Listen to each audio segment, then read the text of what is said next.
हमारे घर में दिन में कोई आता है ना तो हम उन्हें भूखा नहीं जाने देते।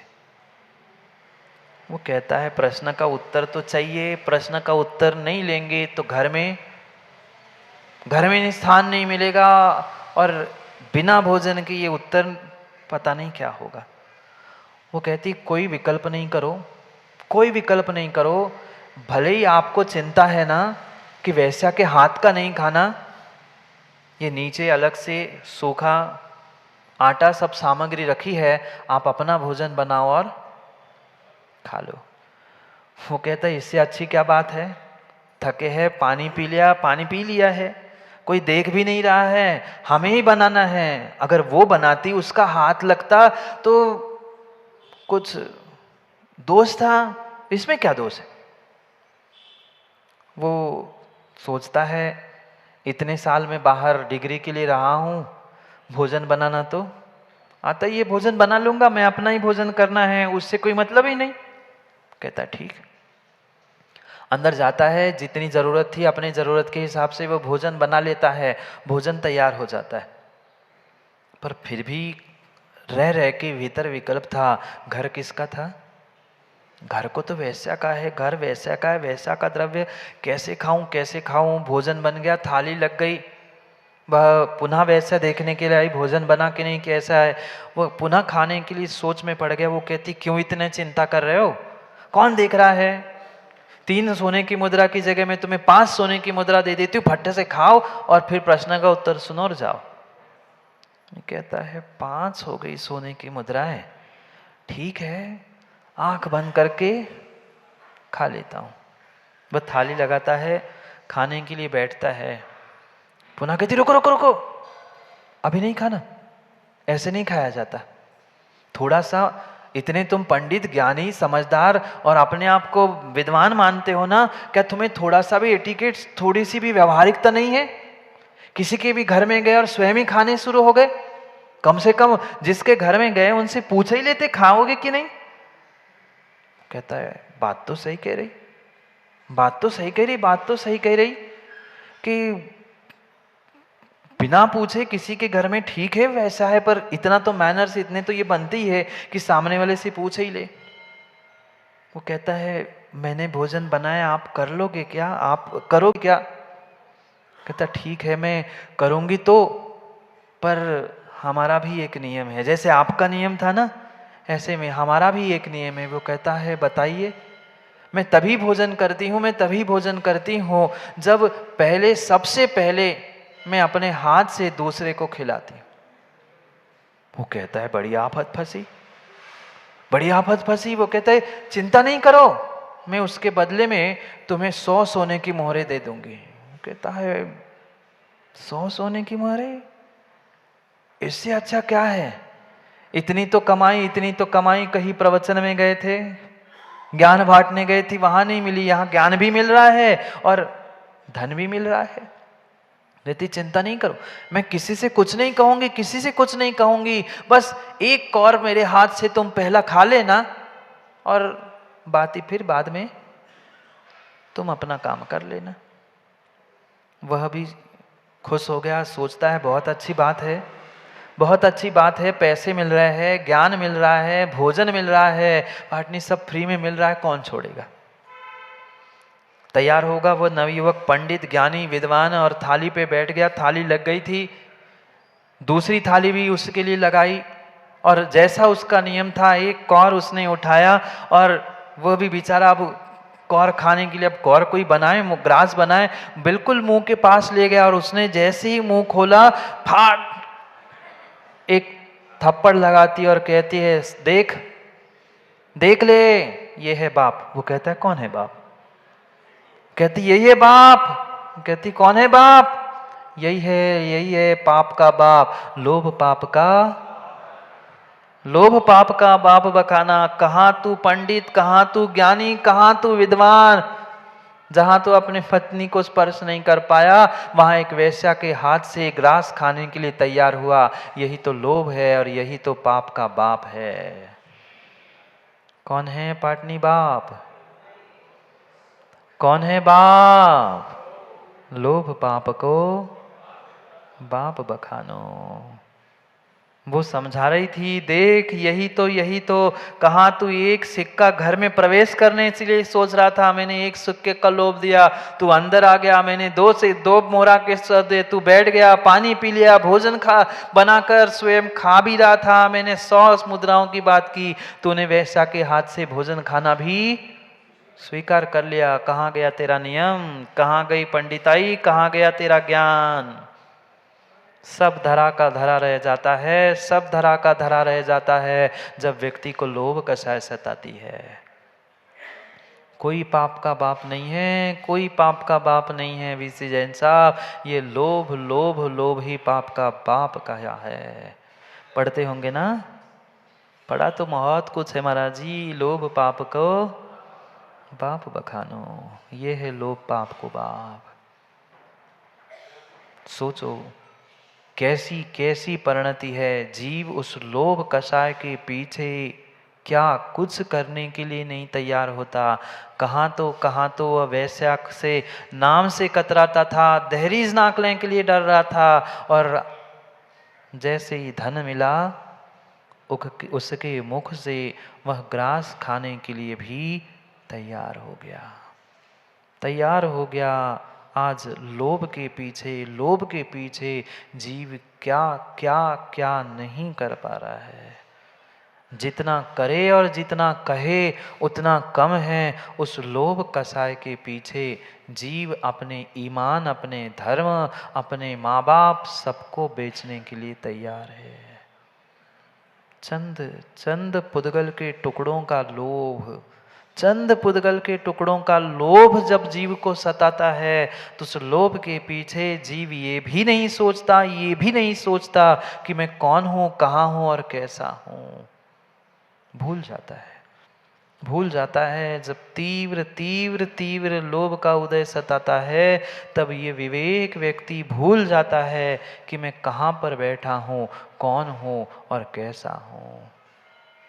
रखे है भले ही सबके सामने कोई माँ बेचारी ऐसी कह नहीं पा रही है, पर अपने भीतर घर में जाकर खोज लेना। ऐसी कितनी सारी सामग्री, ऐसी कितनी सारी वस्तुएं मात्र धरी धरी सड़ गई, पर आज तक उसका प्रयोग नहीं हुआ। कल आएगा, कभी आएगा, कभी करेंगे, करते करते करते करते जोड़ते तो रहे, पर अपनी लोभ कषाय का उपशमन नहीं करते, नहीं कर पाए।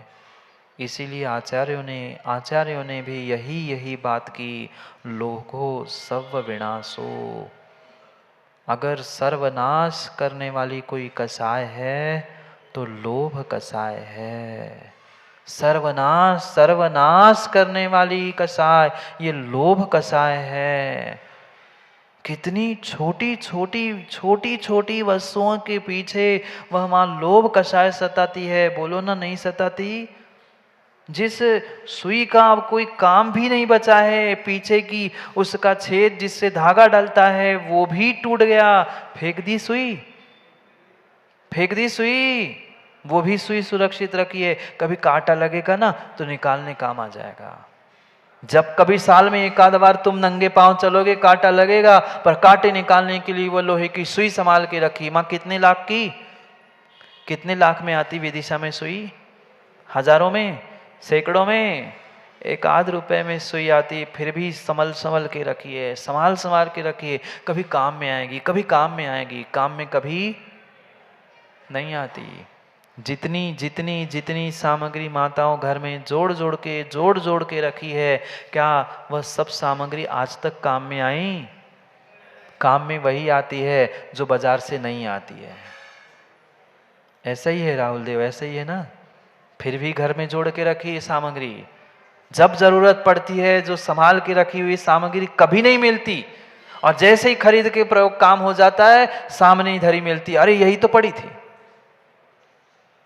ये सब जानते हुए भी व्यक्ति छोड़ नहीं पा रहा है, लोभ को छोड़ नहीं पा रहा है। सभी अनर्थों की जड़, सभी सर्व विनाश की अगर कोई जड़ है तो ये लोभ कषाय है। लोभ कषाय है। कहाँ परिणति दौड़ रही है जीव की। थोड़ा तो विवेक रखो, हमारी दृष्टि कहाँ है। आज तक उन पुद्गल टुकड़ों को जोड़ते जोड़ते जोड़ते जोड़ते वह लोभ कषाय की तीव्रता के कारण व्यक्ति ने क्या कुछ नहीं जोड़ के रखा। ऐसी ऐसी सामग्री और ऐसी ऐसी वस्तुएं घर में पड़ी है कि जिनका जिनका कोई कोई उपयोग था भी नहीं, पर फिर भी दूसरों को देखकर हम घर में लाए। उनके पास है ना, सो हमारे भी चाहिए, हमारे यहाँ भी चाहिए। ये लोभ कषाय की परिणति है। लोभ कषाय की परिणति है। क्या करे क्या करे क्या करे। पहले 2-4 रोटी से पेट भर जाता था, आज तो 2-4 रोटी नहीं, 50 भी बना लो, कमा लो, उसकी भी व्यवस्था कर लो, तो भी जीव मरे जा रहा है, जोड़े जा रहा है, लादे जा रहा है। कितना कितना कितना सारा साथ ले जाएंगे। क्या क्या साथ ले जाएंगे। शैलेंद्र जी, कुछ साथ जाएगा? कुछ साथ नहीं जाएगा, कुछ भी साथ नहीं जाएगा। पर फिर भी जानते हुए भी मेरी लोभ कषाय कम नहीं हो पा रही, कम नहीं हो पा रही है, कम नहीं हो पा रही है। थोड़ी सी भी लोभ कम हो जाए तो हमारी परिणति और हमारे परिणाम बदल जाए। हर स्थान में व्यक्ति को कहीं न कहीं वह लाभ दिखता है, और जहाँ लाभ है वहाँ राग है, जहाँ अलाभ है वहाँ कोप है। आचार्यों ने सूत्र दिया, वकील साहब, लाभे रागा अलाभे कोपा। लाभ होने पर राग होता है, और पुनः लाभ से लोभ, राग हुआ, पुनः राग से लोभ हुआ, लोभ से पुनः लाभ हुआ। यही चक्र अनादि से चलता आया है। और जहां लाभ नहीं हुआ वहां कोप हुआ, क्रोध हुआ। लाभे रागा अलाभे कोपा। लाभ होने पर राग होता है और अलाभ होने पर कोप होता है, क्रोध होता है। ये लोभ की परिणति कितनी विचित्र है।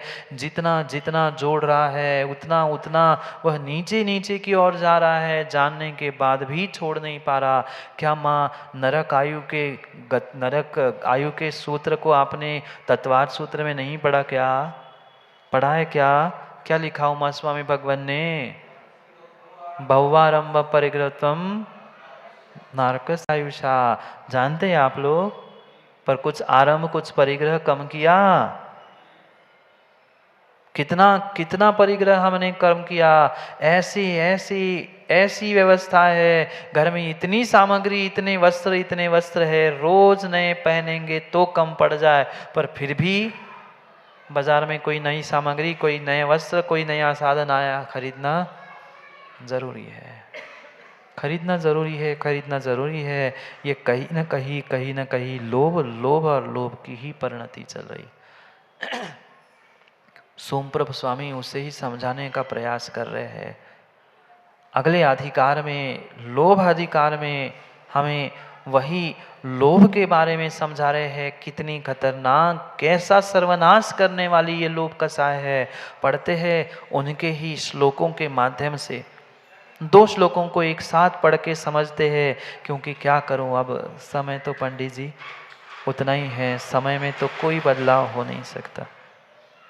इसलिए उस लोभ कषाय के निमित्त से जो 2 गाथाएं, 2 श्लोक दिए हैं, उनको पहले पढ़ते हैं और फिर समझने का प्रयास करते हैं कि सोमप्रभ स्वामी लोभ कषाय को किस प्रकार से कहना चाहते हैं, समझाना चाहते।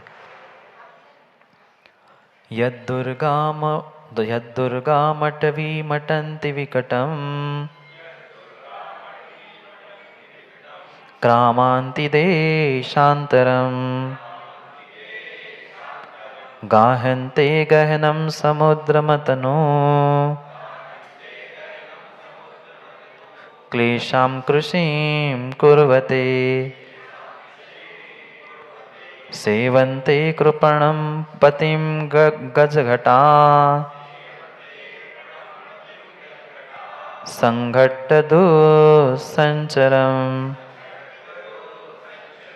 सर्पतिप्रदनं धनाद्यतिस्ततो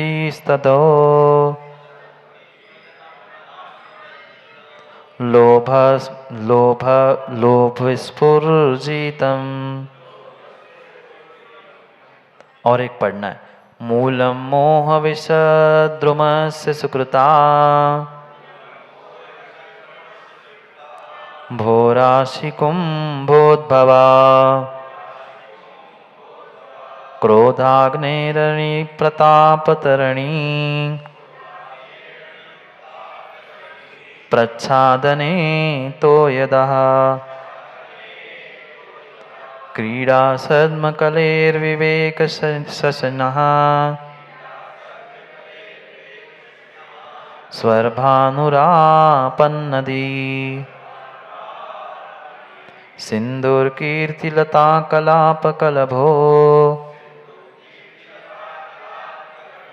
लोभापरा भूयताम्।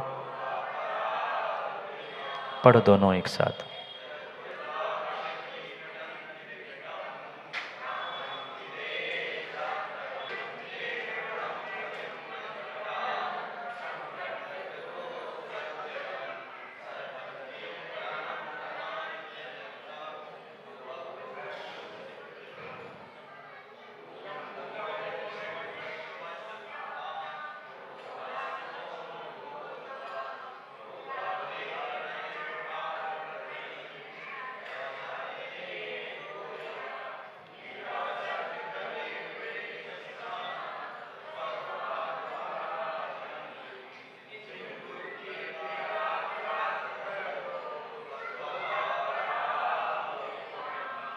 लोभा पराभूतया।